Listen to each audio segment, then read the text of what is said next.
Good morning, Yorkshire Classic Cars Limited fans. Welcome back to the Yorkshire Classic Cars Limited YouTube channel. Took a lot of time to say that right, if I'm really honest. Not held by the bit of pork pie left in my throat. Onwards and upwards with the Stag today. Last video you saw me chopping the sill off, the outer sill, and seeing the damage that lay behind. It didn't take a lot of chopping. Most of it came off with a hammer because it was pretty much all filler. What I'm going to start with today, I'm going to get the cars out and moved around.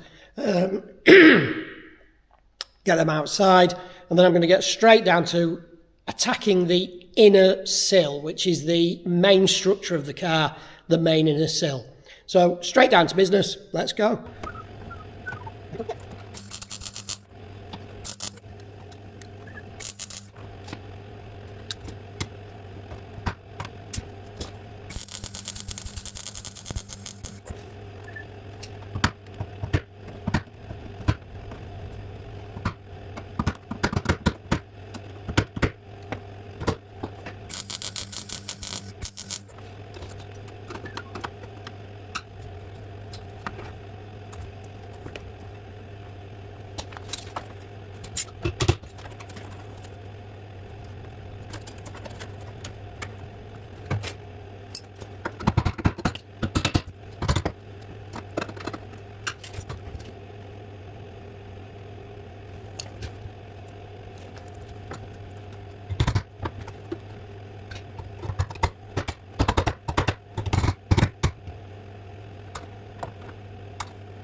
Right, welcome back.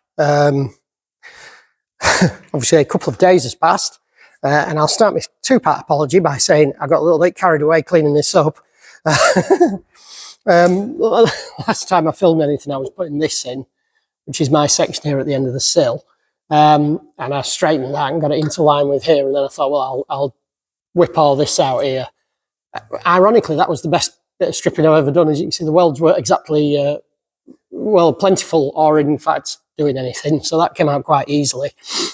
You do have to trim this section out here and here to put the sill in, and then what I do is I just make a piece to go in there and weld that back in how it should be. The front you can unpick it if you want. I've saved the piece. It's up here, there. Okay, that piece isn't worth saving, but that piece will come out if I want it to, or I can just use it as a pattern.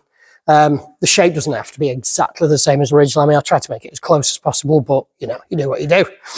This was the inner sill reinforcer, the sill inner reinforcer, if you like. So this is the outer sill, this is the inner, and those are spot welded together, flanked to here. I think it's the only second car I've ever seen that still had them in, quite honestly. And I was saying that I was going to phone the customer and make sure he wanted me to continue, purely because it was so rough under here. Well, as it turns out, I had a bit of good fortune here. He's ordered some, we've got some more of those to go on.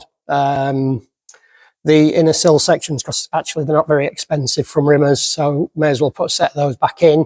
They are supposed to be there, so I was going to permit, what I mean was I was going to repair them rather than put a new set in.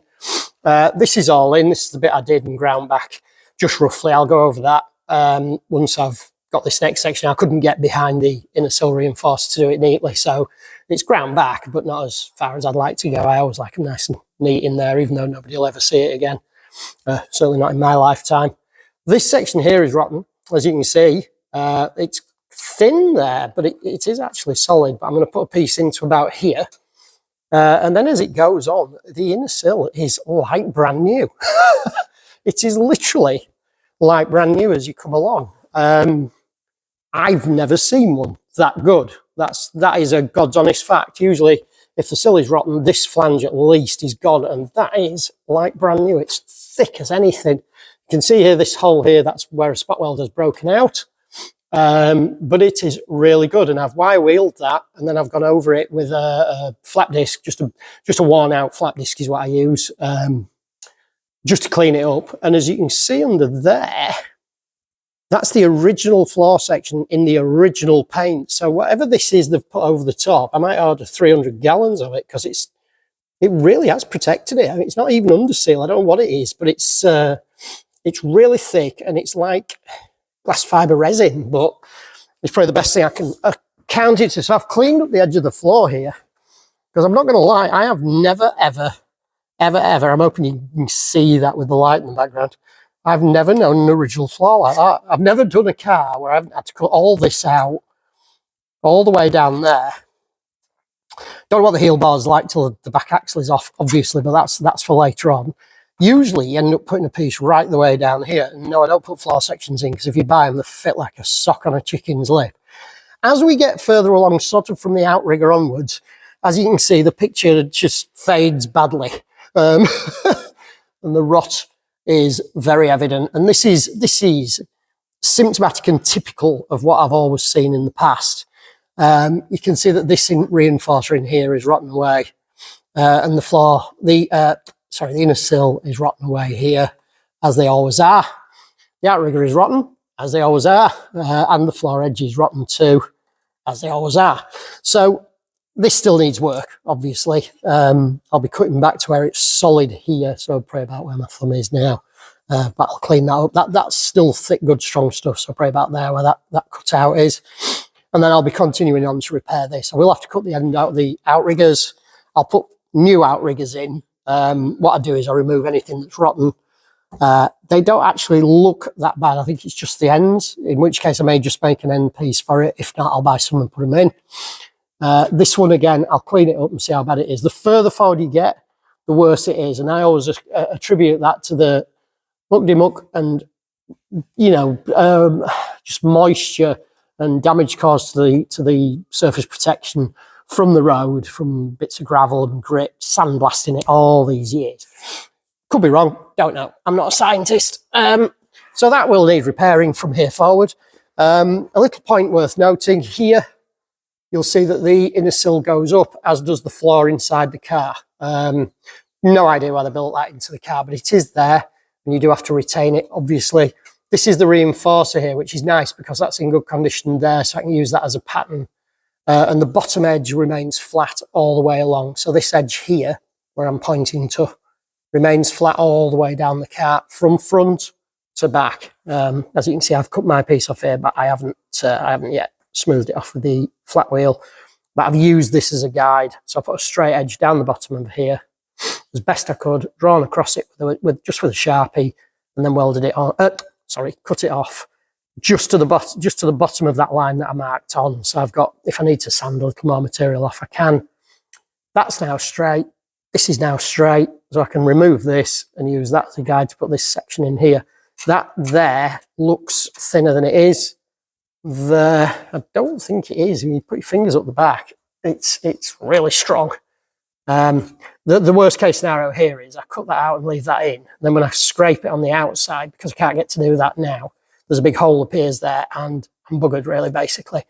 So what I'll probably do is just cut here, just get rid of that, just to be on the safe side. You're not doing work. I refuse to do work on people's cars that doesn't need doing. Read whatever you like into that. I won't create work just to make money. It's not fair. I wouldn't like it done to me. I won't do it to them. I've also cleaned this edge up here, okay? And I have just this section here to cut out for the A-pillar.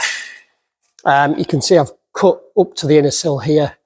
I've cut the arch out, which was, if you saw the previous section of the video, it's all rotten. Well, you will have done if you're this far along. This is the outer sill. This is the sill reinforcer, and the outer sill is up under here. and I need to get that out at some point. But again, like on the Rover, actually, it's not rotten up there, so I may just leave it in, we'll see. But I'll have a look at that and judge what I want to do with that later on, because obviously if you're putting it in, you've got to do it right. But sometimes it's nice to leave it in place and weld just round it, you know, a bit like I did on the Rover, and it makes a really nice, neat, strong job that's very, very accurate to where it should be, because you're not moving the pillars or anything. But I'll debate that later on. I'm not cutting corners. It actually makes a bigger job, truth be told, but sometimes it just makes a nicer job. So anyway, we'll come back to that. So the next task is to fabricate a piece and put it in there, which is a 5-minute job. And then debate where I'm going to cut back to here, because it is a bit thin there, actually. Obviously, this is thin. But I think I'll probably come back to here, actually. And then you know you're into good thick material. The floor edges need to come out as I go along, but I'm not doing that until I've got some more strength in the inner sill. So I'll be working along 6 to 8 inches at a time. I try to do about 8 inches, bending it up, welding it in, grinding it back. Don't grind it where you've still got to weld, because obviously it thins the material ever so slightly, makes it harder. So I'll grind back, leave about 3/4 of an inch where I've either welded or left to weld, and then weld that with the next section, grind back and weld it, so on and so forth. It's quite obvious really when you do it. Quite nice to see that. Here's the red oxide. One last caveat or note or point of order on that. A lot of people go mad about epoxy primer and things like that these days, and I still like to use red oxide because the factory used that. Obviously the customer is the one who chooses the final finish, whatever they want. But if you'd like to look at that, this is a 1970 car. 6970, so it's a J.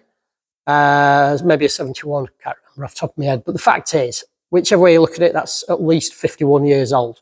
And there it is. Okay, it's rotted here, but I swear anything you put in there would have rotted there. It's had wax oil and all sorts in there, and it's still rotted because the moisture sits in there and the salt's got in when the holes appeared. All the back of it is still like new. So if you don't doubt the fact that that is good stuff, you really need to have a word with yourself. I appreciate that this stuff will have had lead in it, and the modern stuff doesn't, obviously with the issues about lead and stuff. But the stuff I use has zinc instead of lead, and it just seems to last really, really well. Bear in mind, this is not, it's just a primer. It's not been overpainted ever. So I will continue to use that, because if it was good enough for Triumph then, and it's still in good order, then, you know, these are cars that have been used every day, and there they are. So, you know, we don't want it to go downhill, but also there's no point reinventing the wheel is all I'll say about that. Right, so back on with it.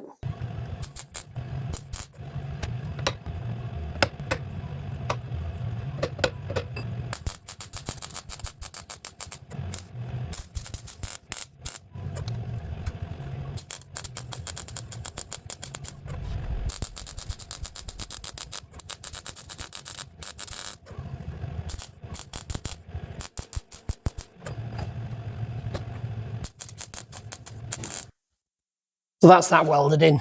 It's butt welded, obviously.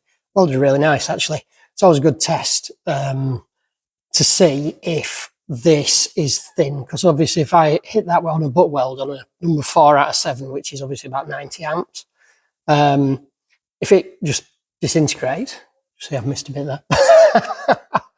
There, look, I don't know if you can see it. I'll weld that up in a sec. If it disintegrates when you weld at it, you know something's wrong, and it's too thin probably. Sorry, I'm scratching my arm. There was a bit of a gap here, and I left a large gap here because there's a, as you can see by these spot welds here, there's a reinforcing plate under there for the suspension. So I wanted to burn through into that section as well. So some of this I just did on a straight run rather than dot, dot, dot, dot, dot, just all the way along. You see it's a lot thinner there. There is a bit of galv in that steel. That's that really thick stuff I bought. Some of which I used on the Rover and some I got for this. So if there's a bit of galv in it, that doesn't matter really, apart from my eyes will go funny because it's got cyanide in it. But if it stops it going rusty so much, that's a good thing there. So that section is actually okay now, so I can grind that back, all this. I'm not going too wild. This surface here has to be flat for the sill to go up against, obviously. I'm not taking this seam out here, but I will sand this back a little bit here, and obviously this, and then I'm not worried about in that corner too much. And then I'll get some paint on that. But I do want when the sill reinforcer and everything goes in, I don't want it to cause any issues. And then I'll start working forward few inches at a time there. I'm not too worried about the very front. Obviously, I've got to do the inner sill before the sill goes on. But there is some floor sections there to do as well. So that's, you know, this is the easier part of the job. That's the harder part of the job. But it's not, you know, as I say, it's no worse than any other job I've ever done, which is good. And the owner is obviously fully relieved that I've told him that this is all really good. There's a little bit of pockmarking in it there. I zoom in, but it really isn't bad at all for a 50-odd-year-old car. There's pockmarking on me as well, so, you know, I ain't too worried about that. So there's that section complete. Obviously, the back section there, as you can see, it looks pretty factory. It does look like it goes in a bit to me here. I think that's right, and that's in a little bit, but that'll pull when I do the sill anyway. If I need to, I can just ease it a little bit far, just leave it out. It's hard to differentiate. It looks like this is stuck out and that's in. But actually it might be neither, because that's obviously correct to the original shape of the car, and that looks like it's out. But then when you look down it, that looks right and that looks in. That definitely isn't in. That's how it was, and that's how it will stay. So quick coat of red oxide. As you can see, it's dribbling everywhere. This is what's running through the gaps. So what I do is I scrape loads of paint round up the back of there and try and get it in. Obviously I've stopped here because now I'm about to cut that section out there. Just getting my head around the best way of doing that. Don't know whether to cut the floor out first all the way along or just a section. You can see I've removed a piece here. And as you can see, the bottom of the sill, this is the inner sill that my little finger is pointing at here. The bottom of the sill is actually absolutely solid.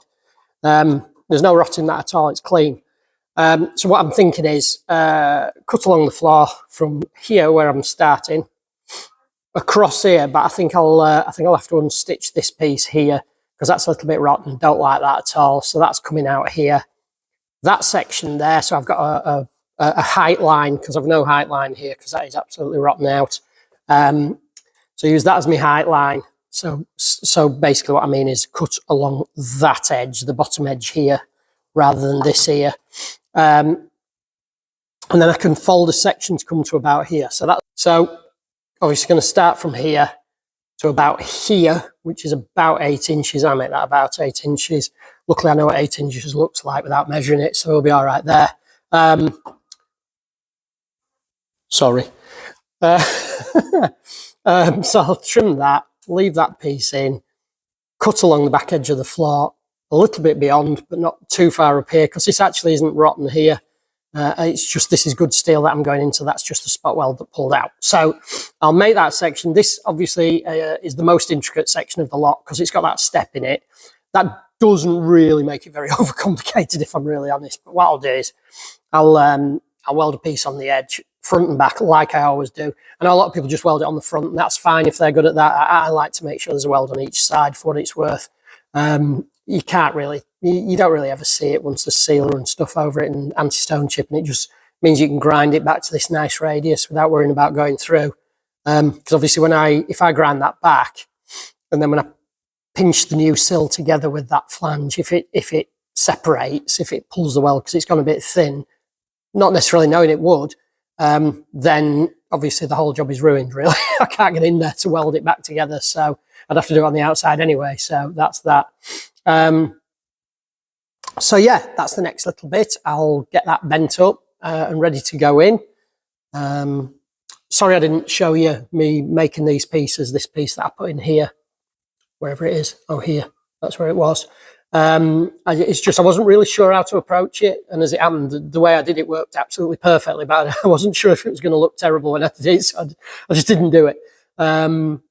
It's a weird thing as a stag in a sill. It gives you all sorts of little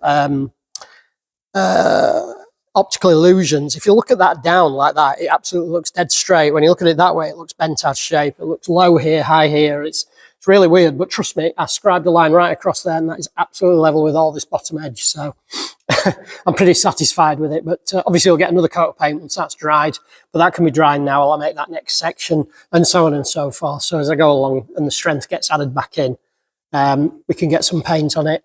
And then when the sill reinforcers, I'm going to have to weld those into I'll show you those when I do it, but I'll weld those into the sills. But I want to make sure the sill fits before I put the reinforcer in, because obviously it's going to alter the strength of that. So off we go.